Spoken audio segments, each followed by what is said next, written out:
It's time for Around the Ozarks Sports Scene, sponsored by Thompson Sales, Fast Break Sports, and The Pitch. Here's your host, Scott Puryear.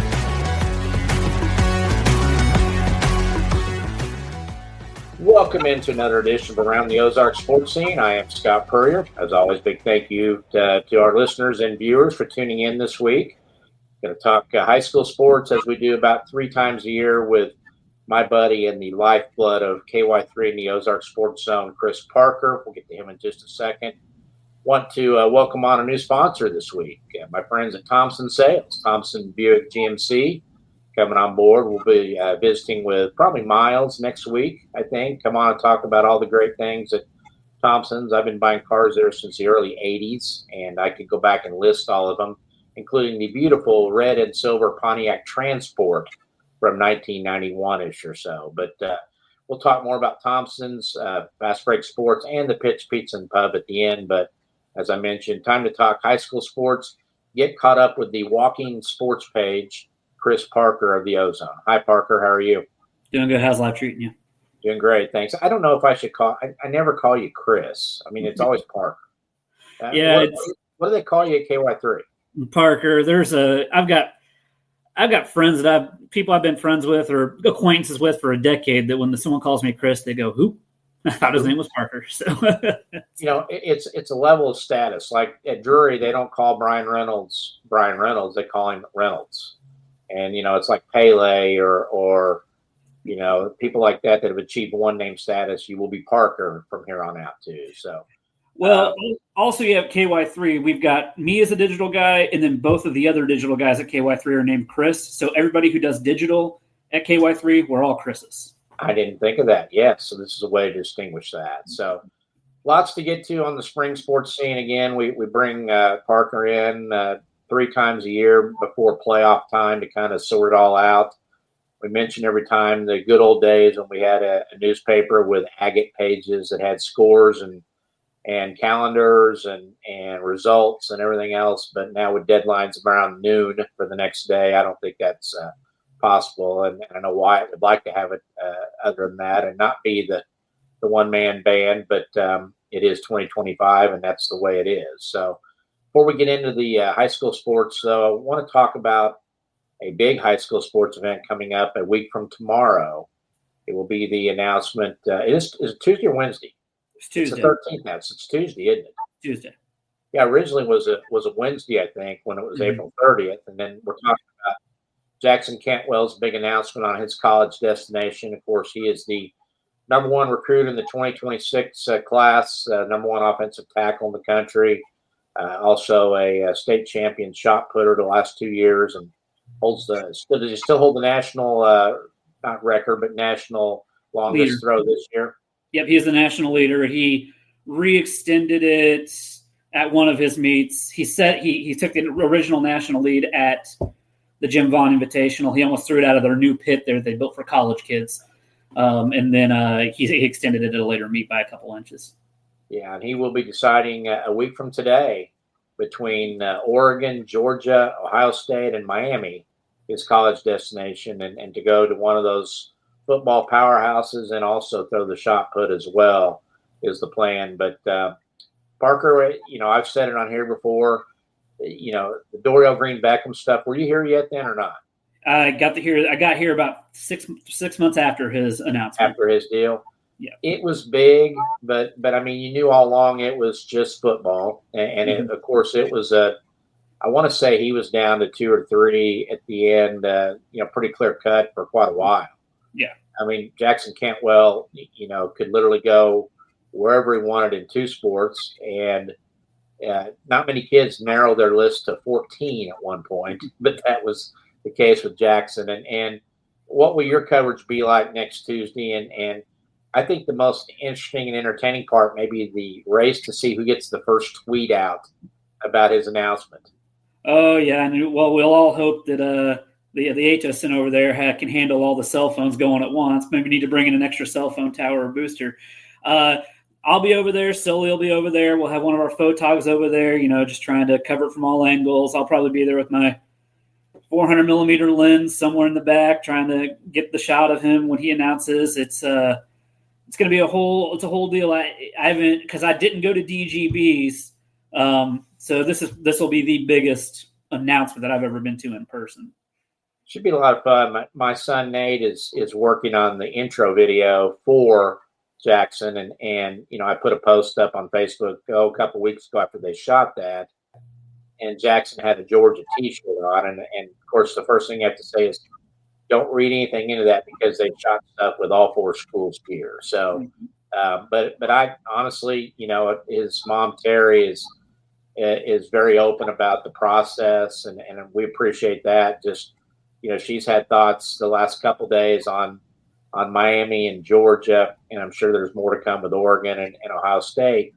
So I really don't think they know where he's going just yet. I think they've got one more Georgia visit, I believe, this weekend to go down there. It is one of the places that they've seen the most. There's family ties there with one of Terry's old coaches there. Of course, Georgia on the field. It's hard to argue with what they've done, under Kirby Smart. If you had to pick a favorite out, to me, it's probably Georgia, because it's the old adage of that last visit is the last chance to impress. What are your thoughts? And if you had to lean one way, what are you thinking right now? See, I just really have no idea. I mean, it feels like we haven't heard a lot about Ohio State, so not as much there. But this is such a unique situation that you can't even compare it to DGB, because back then, even talking to an agent was going to make you ineligible. Yeah. And now we're open about he's open about being represented by the Rosenhaus agency, and they're helping out a lot with this. So there's this whole other X factor that NIL has brought in that we don't know how they're valuing it. And that's why it's really, nobody knows for sure. Oregon was going to have the last say, and then he pushed it back. And now Georgia has kind of the last in-person visit. So they just got the number one recruit for quarterback in that class, and he made a public push for Jackson as well. So I'm going into next week to be as surprised as everybody, because like you said, I don't think anybody really knows. I don't think they even quite know yet. I think if it were me just trying to guess, I think Georgia and Oregon are the two they're probably, mentally struggling over which way to go. Miami, I know Jackson likes it down there. They like the weather. It's hard to beat South Beach in that area, year round and stuff. But, being an ACC school, not in the Big Ten or the SEC, but on their plus side, there's coaches that develop linemen very well down there as well. But I still think it's the other two. And I think one of the interesting things, first of all, I want to give a shout out to Terry and Christian, the parents, and Jackson, the kid, for the way they've handled this. I mean, it's just got to be dizzying, and that's a large part why they want to announce it next week and be done with it, and let him play football for the Nixon Eagles his senior year, and kind of free of mind and free of phone calls. But they've handled it, just very professionally. And I probably would have never owned a cell phone the rest of my life after that process. But even Jackson, it's hard to tell if that kid is being, bothered by it at all, or if he just wants it to be done, or really just kind of sitting down and saying, okay, where am I going to spend the next 3, 4, 5 years? Because I fully believe that this is a kid and a family that he's not going to be a transfer portal hopper. They're going to make a decision, and that's where they're going to be. Yeah, I agree completely. I mean, he has been very thoughtful in all the times we've talked about him, and the things he said, and throughout this whole process. And if you've ever talked to him just about anything, but especially the shot put, he's a very, very intelligent and thoughtful with everything that goes into everything he does. So I agree. I think he's going to find a place that fits, and he'll be there. And I mean, he is on a track for the NFL. I mean, that's just, he's based on recruiting rankings, where OT offensive tackles are typically ranked. I think since like 2017, offensive tackles ranked in the top 13 of their class. Only one of them didn't go to the NFL, and he medically retired. That's why teams are so in on him, because he has everything you want in your most important offensive line position, and it's a position that's very projectable to give you a future NFL talent, a future NFL draft pick. Well, and the work ethic's there too. I mean, it's Yeah. a kid that just works nonstop to get better and on his technique, on getting stronger, all of the above. And so, the thing that and I know it's in their minds because of mom and dad being former Olympian shot putters. We watched him, for 3 years. We have watched him 3 years of high school football, watched him get better every year. And, in the state championship game, he ran up against a guy that at least a rare case of a guy that could line up across from him and make it a challenge. But I know this, that as a shot putter, he's a generational talent. I mean, people just don't roll out of bed and throw 75 feet in the shot. And, if that was your kid, if that was you, how hard would it be to make shot put and track a secondary thing in college? Or would you be curious just to see, I need to keep both these going just as strong, and then in 3 or 4 years from now decide which one has got the most future for me? How would you approach that? I mean, he's been very open when we've talked to him about it, and there is a money factor now. Yeah. When we talked to him after the Jim Vaughn Invitational, he was talking about how shot putters, they don't get paid to throw. You get paid to go play football, and the track is. I think track, from talking to him, is important to him, but he can throw anywhere, kind of thing. Like, he is that kind of talent. I ran track in high school and college. I've been around track. I've covered a lot of track. And I'll tell you, every time I talk to him about shot put after an event, I learn something new. The kid is, he knows it. He gets it. And so he doesn't have to choose yet. He can do them both. And so that, I feel like that's a choice that if he had to make it, it's down the line still, because it sounds like all of these places, they're going to let him do both. And so it's not really a choice he has to make now on either or that kind of thing. And it's a negotiation in the future for however he goes down in his path and kind of what's best for him and where his passion continues to lie, because I mean, that is important. It's both sports are a grind. So you have to have a little bit of a love for it too, and a lot of a love for it to continue to succeed at it. Let me ask you this. Would it be physically possible? Let's say he throws a shot in college for 4 years, or 3 if he's there for 3 and the NFL is calling, and he's an SEC top 5 or wins the SEC shot put. Would it be possible for a guy to be an NFL offensive lineman and continue to practice the shot put, because you still may be one of the best 3 or 4 in the United States and capable of going to Olympic Games as an NFL lineman? Could you do enough of that? And it's not like he's bobsledding or something where he's going to blow out a knee or a neck or anything. I don't think you see a lot of shot put injuries, do you? So I don't know if that would be off the table. Is that even possible, you think? Saying the NFL is in the future for Jackson and he is there, it would really be whether or not his team is willing to. They've invested in him. Are you willing to give him up in an August during training camp? He's profiles as the kind of guy that's going to play the most important position on your line. Are you willing to risk anything like that?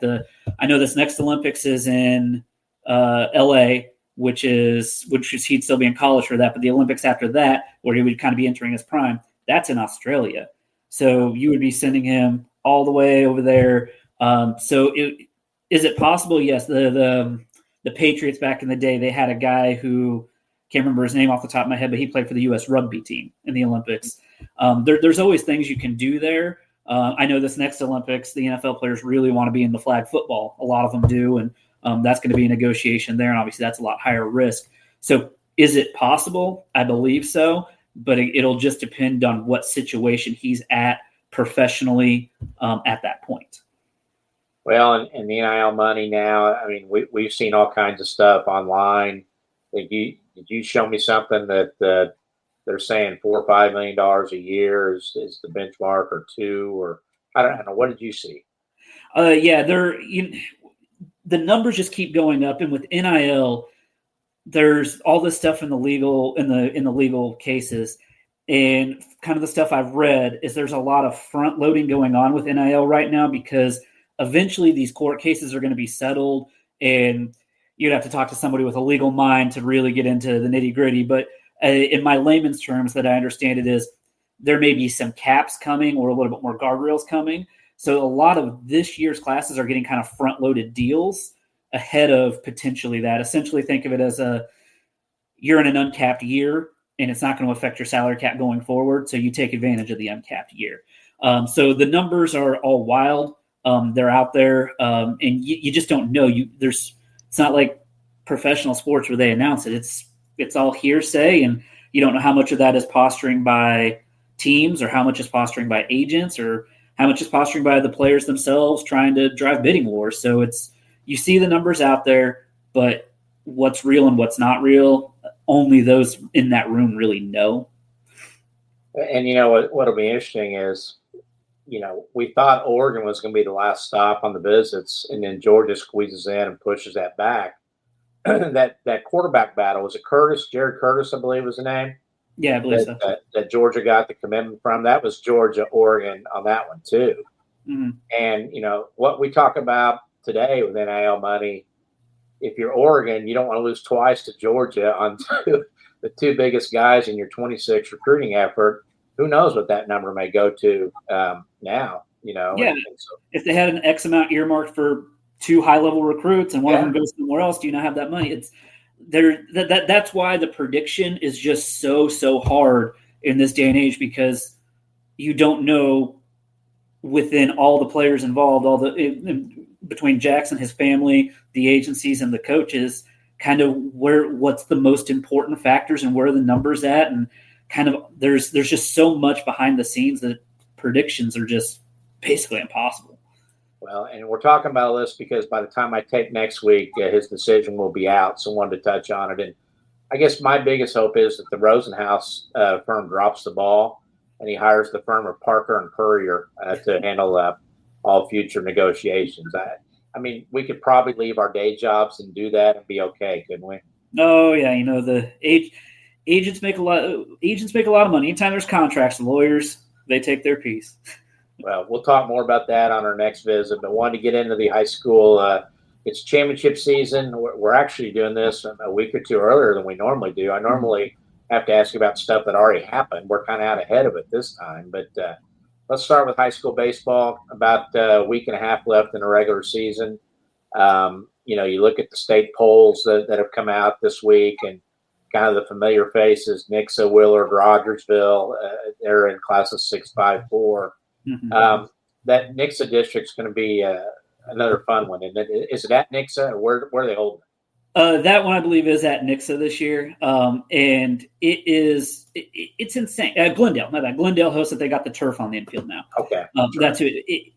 And you talked a little about it with Scott McGee last week, Willard's coach. I'm not going to be surprised by anything that happens. I mean, you look at, for example, Neosho. They've lost to for everybody. It's Nixa, Ozark, Neosho, Kickapoo, Republic, Joplin, Glendale, Branson. So Nixa's at 19-9. Haven't played Ozark. They play Ozark or Kickapoo yet. Ozark's at 18-8. Those are your two state-ranked teams, and they play on Thursday. But when you look down deeper in here, Neosho, they just beat Willard, not in their class or district, but they had their Arkansas commit Brody Crane on the mound, beat him in extra innings. They just beat Willard, but they lost to Joplin, which is a 10-13 team. So there's just so much variance in there. Nixa, and then Glendale's still hanging out there. Glendale's looking like they could potentially be, a 6-7-8 seed or 6-7-8 seed. I think Branson's probably the bottom seed in there, depending on their results. But how would you feel if you're the 2 seed and there's Sebastian Norman and Brady Yates awaiting you as a 7 seed? Yeah, or even Republic. Republic with Preston McCracken. You're going to face the Missouri State guy you could be the 2 or 3 seed and you're facing the Missouri State guy. Or if Neosho ends up sliding, Brody Crane, who's proven he can go toe-to-toe with Willard's lineup, which is extremely potent. There's just so much that can happen, and I don't know what schedule they're going to use, because looking at the Misha book, you can go a day longer than they have been. And so if they take that extra day, I think the math is right. You could use your starter in the quarters and the championship. But I haven't seen the bracket. So that's a whole other thing to consider, is that they do it in 3 days, pitching depth is everything. But if they do it over a longer 5-day period, you don't need as much depth. What is the path? Let's take those upper level or the upper enrollment schools there, 4, 5, and 6. Rogersville in 4, Willard in 5, Nixa in 6. Of course, when you say Nixa, you also got to mention Ozark and Republic and Kickapoo and everybody else, Glendale, like you mentioned, have a shot. Which of those has the easier path maybe to a state title in which class? If you're looking at it, none of them's easy. You like Rogersville's chances, but everybody has their barriers. For Logan Rogersville, they're doing it a lot with younger kids, some sophomores and some freshmen. Jack Sutherland, name you might recognize, there's really big for them as a freshman. They went down and beat Forsyth and got a complete game from one of their sophomores. And they're behind Moberly and Summit Christian Academy with similarly good records. Willard has a really tough path. Jefferson City, they've got a kid who's a potential like D1 kind of possibility, or a D1, not potential, a potential draft pick kind of quality guy going to Arkansas for a pitcher. That would be their quarterfinal matchup. And then if you get to the semifinals, you're likely facing Vianney, undefeated in Class 5, more than a handful of D1 commits, just an incredibly talented team.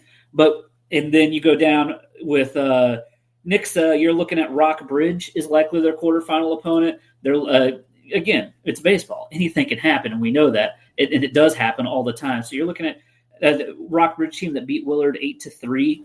And what the big classes have going for them is once you get through that district, you have a completely full arsenal of pitchers for that quarterfinal. It's everybody available because you only have one quarterfinal game.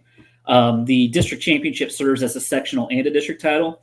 Classes 4 on down, you've got that extra game to where you're going to play your sectional on a Tuesday or on a Monday or a Tuesday, and your quarterfinal on a Wednesday or a Thursday. So you're going to burn your number 1 or number 2 on that first day, and they're not available. But in the big classes, those quarterfinal games are always incredible because it's a kitchen sink game. It's throw everybody you got, and then they all go back around, and you can throw then your ace for the semifinal. So those big class teams, you need actually less pitching depth once you get past that district. What about the small schools? I see Fairgrove, Stockton, and Licking in 3 in the state poll, Miller in 2, St. Elizabeth, Wheatland, halfway in 1. Do we have a powerhouse in those 3 classes so that it is a legitimate threat? Wheatland looks really good, but then Olran I think they're out of the boot heel. Their name is always there. They're 13-1. But Wheatland looks like they've got the senior experience. We actually just did a story on them that Danielle King did about how they're athletes, and this is kind of how Wheatland just keeps going, and even a small town. They're seniors. They spend an hour a day in the lower school. So like one of their best players spends an hour every day as a teacher's assistant with the kindergartners, and they look up, and it's just kind of a really cool aside there for them. But they have most of the same guys who played on their state Final Four basketball team are also on this baseball team. They know how to win. Wheatland and Halfway, they play each other for the Polk County League title later this week on Thursday, I believe it is. So Wheatland looks really good. Valley Catholic is sitting there at number 1 in Class 2. They're going to be really, really tough to beat. But Miller, they have this sophomore left-handed pitcher, Jace Wilkinson. He's already passed 100 strikeouts on the season this year. Yesterday, 5.2 innings pitched, 16 strikeouts. Oh, wow. So one ball was in play. He needed help one time on the time he was out there. And then, you're looking at Fairgrove. They've got a really deep pitching staff. A lot of the same names from all their other teams that have had success. I mean, Fairgrove just keeps it going across the board. They just swept the Mid-Lakes Conference track titles yesterday. So they look like the top, but Stockton and Licking are sitting down there. Stockton has a really, really high-end number 1 pitcher, Easton Hubbard, who was also their quarterback. And then Licking has kind of been there the last several years. They do have a new coach this year after Harvantel retired, but haven't taken a step back at all. So there's a lot of, I think we get several Final Fours, but again, it's just baseball, way the ball bounces that day. So if this were college, the Miller kid would be in the portal this summer with Willard, Mount Vernon, and probably Hillcrest battling it out, right? All for his services. Yeah, he has a really, really good high school coach down there in Justin Snyder. Long time at Clever. Now he's doing AD and baseball coach out there. And just a few years there now, he's got Miller up in the top 6 of the state rankings. He's a really high quality baseball coach that a lot of programs would be lucky to have. And I know Justin, he would beat them off with a stick if they came running to try to get him into the portal there too. So track and field, we're at the I guess we're taping this on Tuesday. Tomorrow is the COC meet, I believe. You got small school districts this coming weekend, then followed by large school districts the following weekend. There's I saw where West Plains boys, Branson girls were the Ozark Mountain Conference champions there. Who's to watch in the COC tomorrow? Again, this will come out after it's done, but who are the COC powers in track team-wise, and then who are the people to watch among our large schools in it? I mean, we've touched on it already, but you start with Cantwell, with Mr. Jackson Cantwell there and Hayden Mays. When you have a 1-2 throwing punch like that, it just sets you so far ahead when they're basically going to go 1-2 in both shot and disc. And it's just a massive help for them to have that. And then, it's a lot of the usual suspects, and it's a different kind of year to watch because of the way they're doing it with the COC is all one, but they're doing 2 separate meets at the same time. So it's kind of tough to handicap with 2 7-team meets because the top end helps, but when you're in a small 7-team meet, adding those points up in the 8th, the 6th, 7th, 8th place, those are the ones you really watch. And so it'll be interesting to see how it runs with the meets. They're going to start at 9:30 in the morning on Wednesday, and the last race is supposed to go off at 5:45. So it's a real long. Why 2 meets? I don't understand. They're doing everything separate. So, for example, they played golf, and we may get there in a minute, but they played the golf tournament, COC golf tournament, and there were 2 golf champions. They all played together, then they separated them out. At track, they're going to go COC East, COC West, COC. So, like, say there's the 100-meter dash, they're going to run 4 different meets, 2 girls, 2 boys. So there's going to be 4 100-meter dash champions instead of 2 boys. What are your thoughts on that? I already don't like it. I didn't know it was happening. I mean, are they going to have brownies? I prefer the massive. Yeah, I prefer the massive meet personally. Yeah. I just like you to throw everybody in together and let's get the true champion. You're all going to run on the same track on the same day. And track is a sport, and golf is a sport, swimming, all of those kind of sports like that where you can really get a lot of people competing. It makes sense to me. I get it for like basketball separating it because maybe you can't get everybody in the season, or baseball. It's hard to play 13-year games taken up. But for something like this, I would like to see him just do COC champion and really see it because, they played that golf tournament on the same course. We see the scores, but they separate it out. So I'm a big proponent of I would prefer just let's race best on best and see what can happen. That's just dumb. I mean, neither kid, like in golf, feels like he was a COC champion because the other one won the other half. It's a tournament. Put them all together. Just like track and field, if you're the COC 100-meter dash champion, you beat everybody. Mm-hmm. Well, I beat everybody in the East, or I beat everybody in the West. So, I hope that's something that, that they look at and say, you know what, let's just, because it's going to be confusing, number one, and take and you're basically separating champions by geographically where you're located, right? Well, yeah, you're talking with Central's in one part, like I think Central's in the West and Parkview, or in the East, and Parkview's in the West, and so you get a completely different meet, and they're how far apart from each other. Republic and Willard. What's Republic to Nixon? Republic is in a completely different race conference, that kind of thing.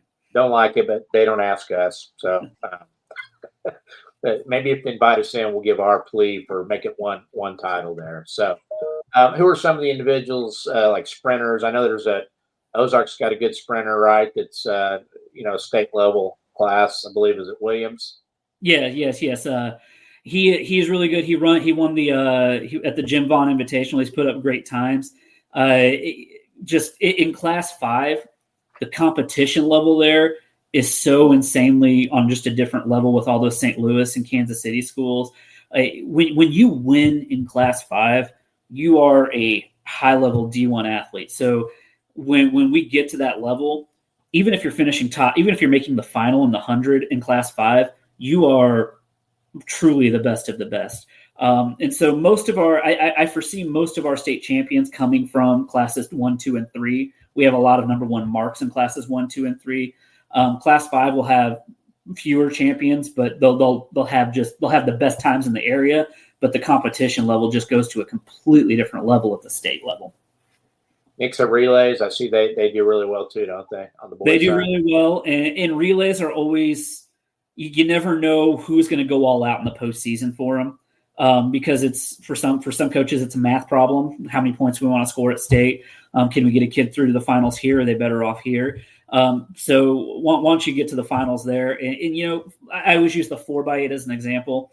8 minutes is a really fast 4x8. I think last year or 2 years ago it was in the Class 5 4x8, 14th place ran like 7:57, and that's 4 guys running 2 minutes or faster, and that's just the level it goes to. So it's always a fun meet to watch, but yeah, it's kind of tough to say. We'll have to see kind of where focuses go for different athletes in the postseason to really know what their paths look like. Small schools, you mentioned that we'll have some state champion contenders. I know the Crowley kid at Fairgrove is that, dad there? Because there was a dad I covered way back then. I think it was Travis Crowley or Crowley. Mm-hmm. Is that his son by any chance? It is. Wow. And their mom also held record. So Canyon broke his dad's record, and Sage, the daughter, is a sophomore, I believe. I think she broke her mom's record, at least approaching her mom's records, and she's also a sprinter. But Canyon actually isn't even the number 1. He's a state champ 2 years ago, but William Seitz out of El Dorado Springs, he's the number 1 ranked 400-meter runner in Class 3. And so we could have potentially a 1-2 Ozarks finish there. Sinri Mendoza, that is a name to remember. He has a great story, and last year he won the state title in the 3200. He plays football in the fall. Right. So you think about a 1300-meter runner. He plays football. Hollister.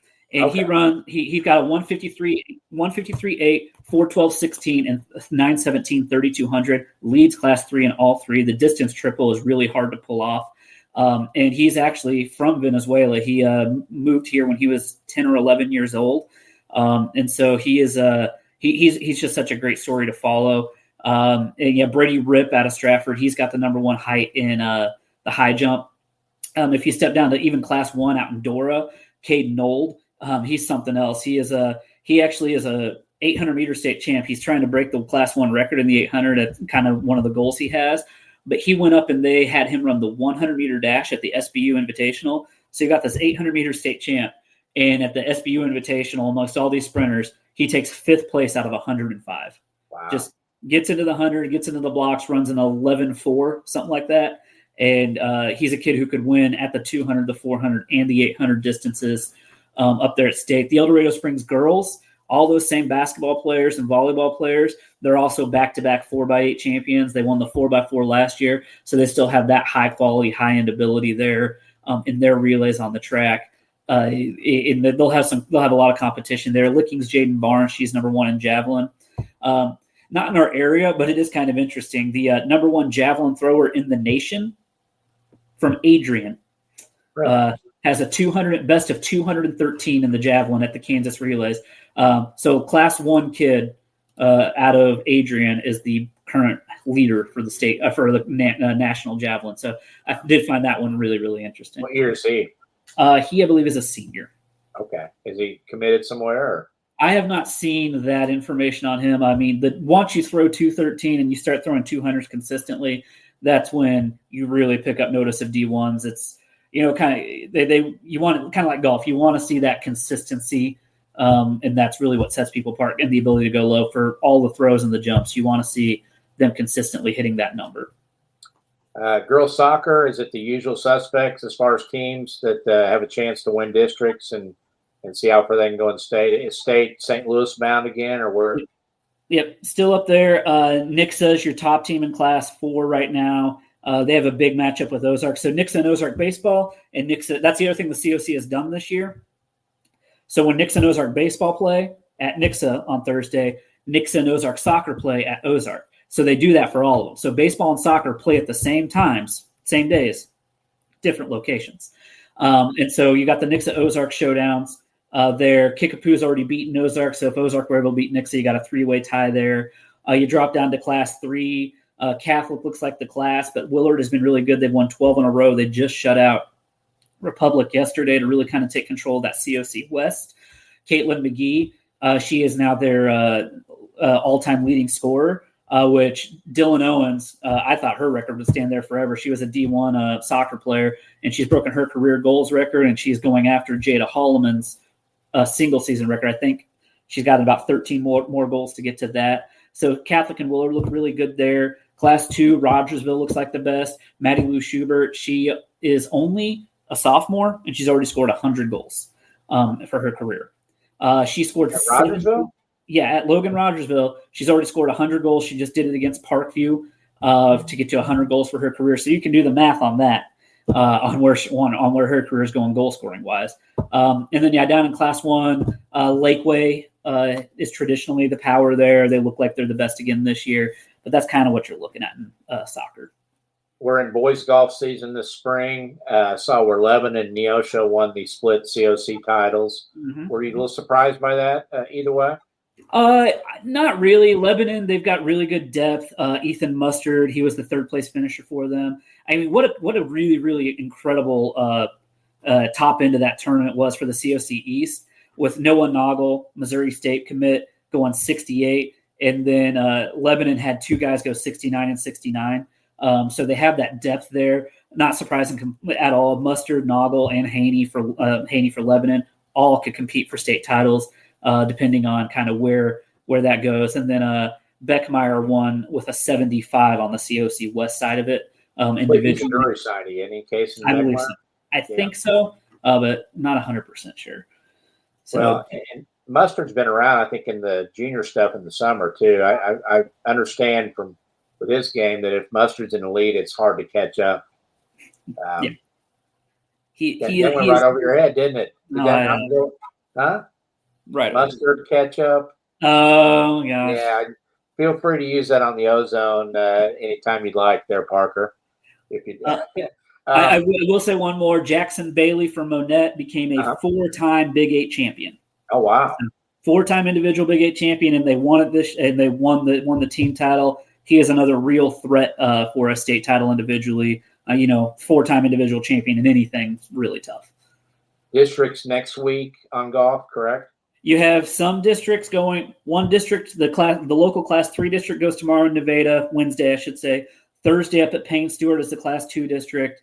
And then you're back at Payne Stewart for the Class 5 district, and on Monday with the Class 1 and 4 districts also going. And which local courses have a state championship tournament? I believe Rivercut, I think Fremont Hills. They move it around every year, but I'm pretty sure Class 5 is Rivercut this year. Very good.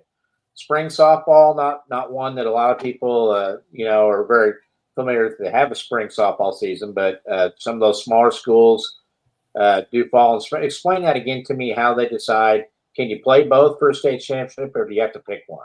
You have to declare your season.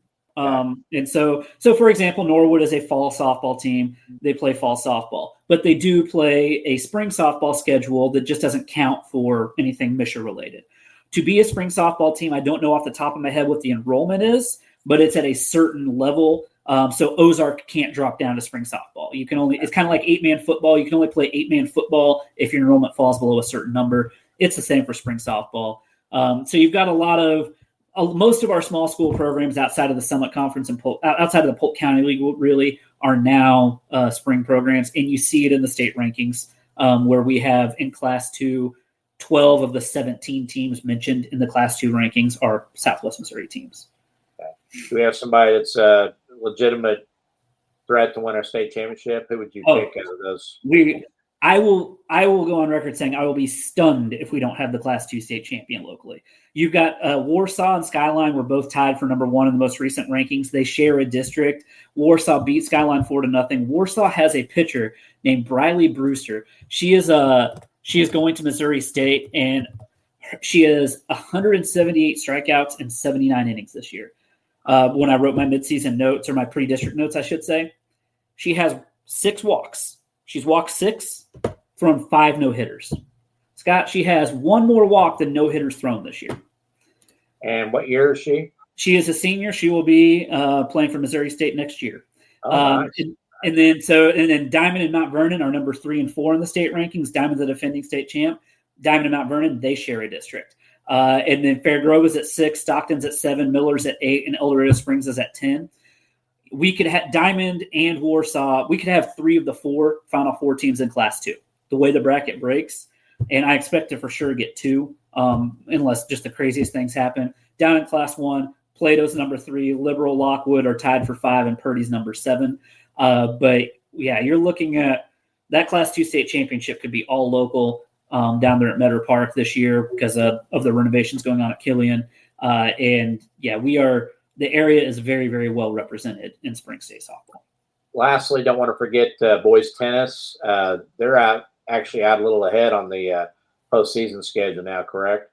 Yeah, their individual districts have already been competed. They are doing team districts right now across all the classes.